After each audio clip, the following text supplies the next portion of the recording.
Et si la plus grande révolution de ta vie commençait par un bilan intérieur fait en toute honnêteté, chaque jour, comme si tu checkais tes notifs?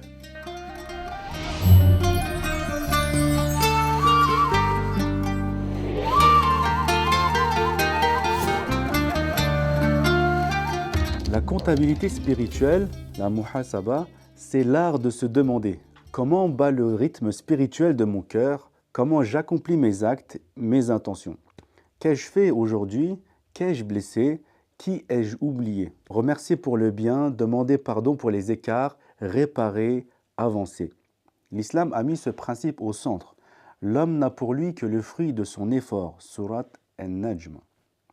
Nulle âme pécheresse ne portera le fardeau d'une autre. Plusieurs versets dans le Coran. En clair, chacun est responsable et personne ne pourra s'en sortir sans avoir rendu ses comptes. Pourquoi c'est crucial aujourd'hui? Parce qu'on vit vite, tout le temps connecté, happé par les flux. Facile d'oublier ses objectifs profonds, de glisser vers l'indifférence, de remettre à plus tard la prière, la réconciliation, l'effort. Et pourtant, quiconque commet un mal en subira la rétribution. Sourate An-Nisa, encore une fois.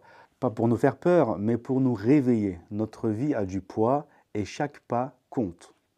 Le messager d'Allah, paix et bénédiction sur lui, vivait dans une vigilance intérieure permanente. Il disait « Si vous saviez ce que je sais, vous ririez peu et vous pleureriez beaucoup » pour faire sentir le poids de la responsabilité. Il a prévenu les siens jusqu'à sa fille bien-aimée « Ô Fatima, rachète ton âme auprès d'Allah, car je ne pourrai rien pour toi dans l'au-delà. » Le message est limpide. Chaque âme est otage de ce qu'elle a acquis. Dans Bukhari et Muslim, il y a un hadith qui dit « Chacun de vous est berger et responsable de son troupeau. » Tu es étudiant, tu as une influence dans ta classe, ton groupe, ton club.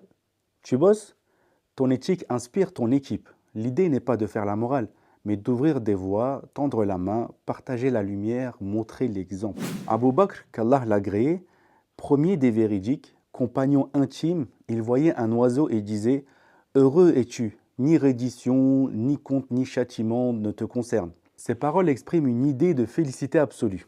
La personne à qui l'on parle est considérée comme tellement privilégiée, pure ou protégée qu'elle n'aura ni à rendre de compte comme lors du jugement, ni à subir de châtiment.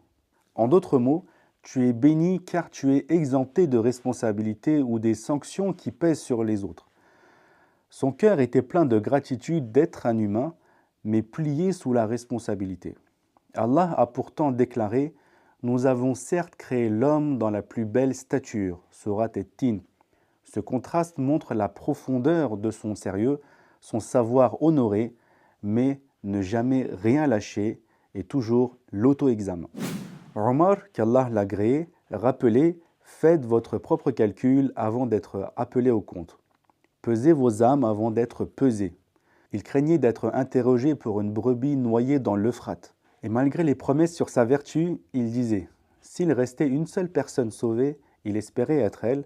S'il restait une seule personne condamnée, il craindrait d'être elle. » Ce n'est pas du désespoir, mais une conscience vive qui le poussait à se surpasser, à pleurer en prière, à vivre vrai.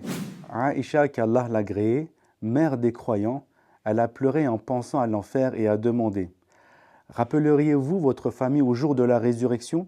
Le prophète, paix et bénédiction sur lui, lui a répondu que, à 3 moments, la balance des actes, la remise des registres, le passage sur le pont, personne ne pourra penser à personne. Autrement dit, occupe-toi d'abord de sauver ton propre cœur, ici et maintenant. Par exemple, j'aimerais partager 2 scènes impactantes avec vous. La première, c'est un compagnon abyssin. Entendant la description de l'enfer, il éclate en pleurs. Il reçoit la bonne annonce, celui qui pleure par crainte d'Allah sera réjoui au paradis. L'autre exemple, c'est un jeune des Ansar, habité par la crainte sacrée d'Allah, meurt dans les bras du prophète, paix et bénédiction sur lui. Il est protégé de l'enfer. Ce ne sont pas des peurs vaines, mais des semences d'espérance. C'est la conscience qui rend l'âme vivante. Quand le verset « Craignez Allah comme il doit être craint », la sourate Al-Imran est révélée, les compagnons se donnent sans relâche jusqu'à ce que front et genoux s'endurcissent sous l'effort. Et lorsqu'ils entendent « Allah vous demandera compte de ce qui est en vous », leurs âmes s'éveillent à une vigilance sacrée. Quand ils entendent « Allah vous demandera compte de ce qui est en vous », ils sont bouleversés. Le prophète, paix et bénédiction sur lui, leur apprend à répondre. Nous avons entendu et obéi. Seigneur, pardon, vers toi est le devenir. Et Allah révèle aussitôt, Allah n'impose à une âme que selon sa capacité. Voilà l'équilibre. Exigence, miséricorde, effort, espérance. Ustad Saïd Nursi explique que la foi vivante fait naître la soumission qui engendre l'abandon confiant, le tawakkul, et conduit à la félicité ici-bas et dans l'au-delà. Il insiste sur la muhasaba comme miroir du cœur.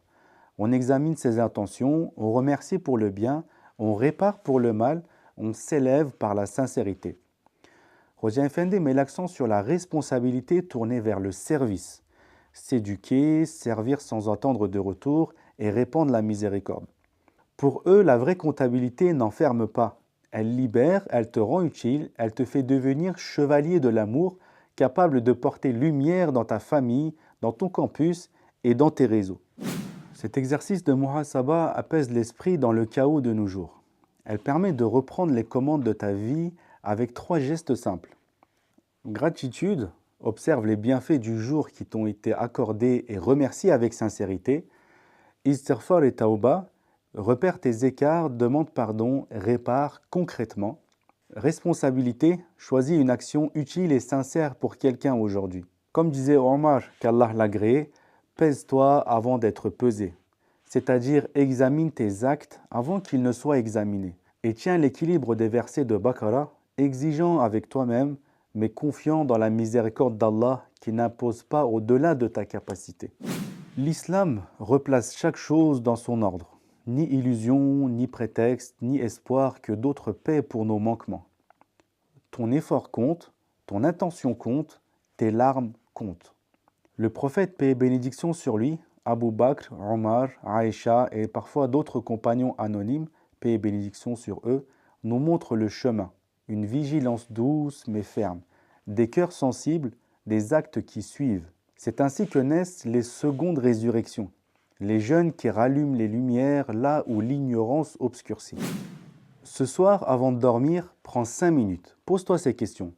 Qu'est-ce que j'ai fait aujourd'hui? Qu'est-ce que je peux remercier? Qu'est-ce que je dois réparer? Et demain, quel petit pas sincère vais-je pouvoir poser pour être, ne serait-ce qu'un peu, un berger responsable de mon troupeau? Nourris ton esprit avec ces mêmes constances que tu peux faire défiler tes réseaux et vois ta vie se transformer. Amis. Merci de nous avoir suivis. N'hésitez pas à liker, commenter et partager la vidéo. À une prochaine fois. Ma'as salam.